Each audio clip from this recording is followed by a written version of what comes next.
길에서 만난 시민은 하나같이 스팸 문자가 눈에 띄게 늘었다고 했습니다. 진짜 많이 오면 한 5, 6통? 처음에는 뭐 070으로 오는 번호도 차단하고 그냥 개인적으로 번호 계속 차단하고 있었는데 계속 번호가 바뀌어서 오더라고요. 도박 사이트를 안내하거나 고수익을 내는 주식 종목을 알려주겠다고 하는 경우가 대부분입니다. 교수님 밴드 가입하고 전혀 모르는 교수님인데 메신저 아이디를 보내며 만나달라 하거나 불법 촬영물을 보내는 경우도 있습니다. 저도 매일 4, 5통의 스팸 문자를 받습니다. 010으로 시작하는 일반 번호로 오기도 하는데 전화를 해보면 연결되지 않습니다. 지금 거신 전화는 없는 번호입니다. 스팸 문자는 작년부터 갑자기 늘었습니다. 2023년 방송통신위원회에 신고된 것만 2억 9,500만 건, 연간 3, 4천만 건 수준에서 확 튀어오른 겁니다. 방통위는 스마트폰에 스팸 문자 간편 신고 기능이 생기면서 신고가 급증했다고 밝혔지만 이걸로 최근 상황은 설명되지 않습니다.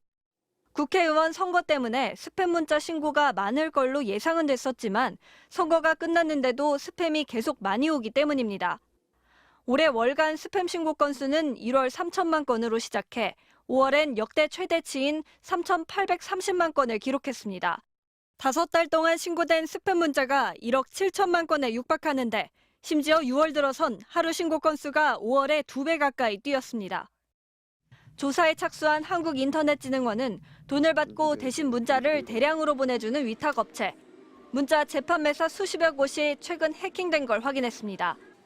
해킹 조직이 문자 대량 발송 시스템에 침투해 문자 재판매사 모르게 각종 피싱 문자를 대량으로 보냈다는 겁니다.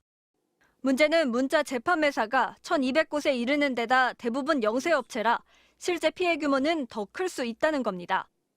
재판매사의 보안 기준을 강화하고 떴다방식으로 회사를 차려 스팸 문자로 이익을 내는 관행을 깨야 한다는 지적이 나옵니다. 과태료 처분은 스팸 보낸 날로부터 수개월에 날아가는데 그때는 스팸 보낸 사람은 뭐 다 도망가고 없고. 참여연대는 내일 기자회견을 열고 스팸 문자 급증에 대한 수사를 경찰에 의뢰할 예정입니다. MBC 뉴스 문다영입니다. 끊임없이 휴대전화로 오는 광고 문자는 불편한 게 한두 가지가 아닙니다. 통신사 이름의 발신 문자도 내용은 역시 광고입니다. 금리를 싸게 해준다는 대출 광고부터 인터넷 쇼핑 할인 광고, 유튜브 서비스 할인까지 다양한 내용이 통신사 이름으로 발송됩니다. 통신사랑 상관없는 뭐 대출이나 보험, 그런 금융적인 것도 많이 오게 되거든요. 통신사들은 2년마다 광고 수신 여부를 확인하도록 법에 명시돼 있습니다. 하지만 이를 지키는 통신사는 없습니다. 처음뿐이지 그 후로 뭐 주기적으로 제가 동의를 해준다거나 그런 건 없었던 것 같아요. 한 통신사가 가입 2년 된 고객에게 보낸 문자입니다. 광고성 정보 수신에 동의 여부를 알려드린다며 고객이 과거 광고 수신에 동의했는지 알리는 게 전부입니다. 2년을 연장해 광고를 더 받는데 동의를 구한다는 내용은 없습니다.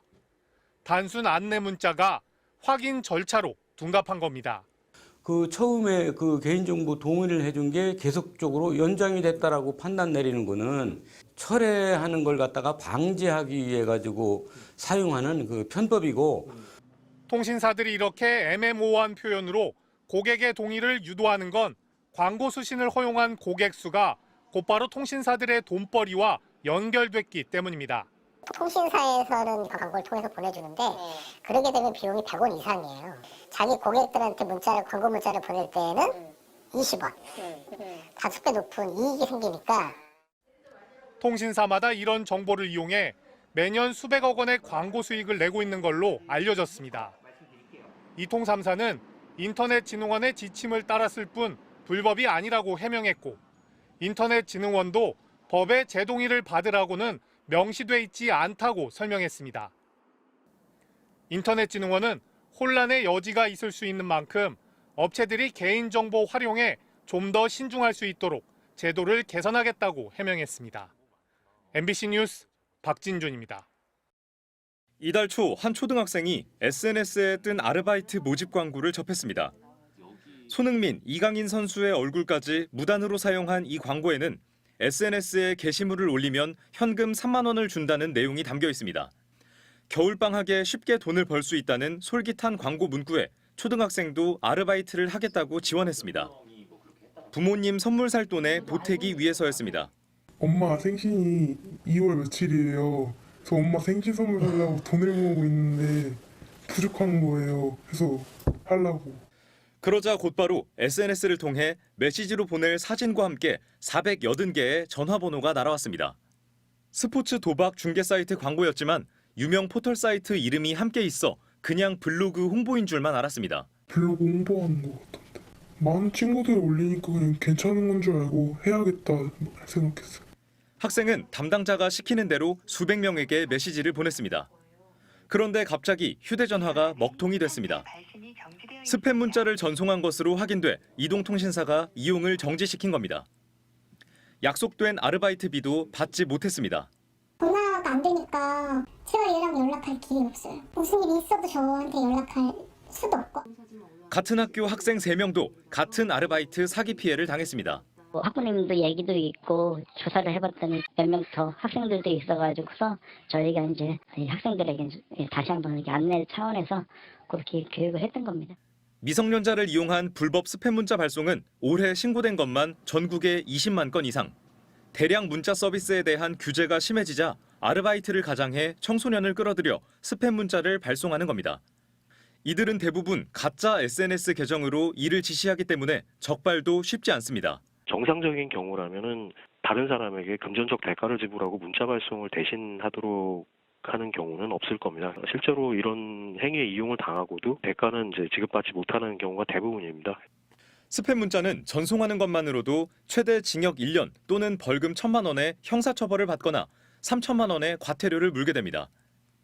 MBC 뉴스 김우초입니다.